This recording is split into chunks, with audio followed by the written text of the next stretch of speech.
পালিয়েছে তো পালিয়েছে, পালিয়েছে তো পালিয়েছে। কোনো স্বৈরাচার এই দেশের মাটিতে বেশি দিন থাকবে না।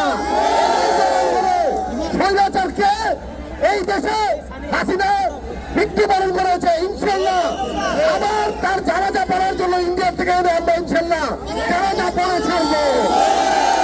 আজকে আমি বলে যাই রূপগঞ্জে অনেক আমেরিকার প্রেতাত্মা ঘুরছে, আপনারা দেখে চিহ্নিত করে রাখবেন এই আমেরিকার প্রেতাত্মারা যাতে এই রূপগঞ্জে আবার শোষণ না করতে পারে।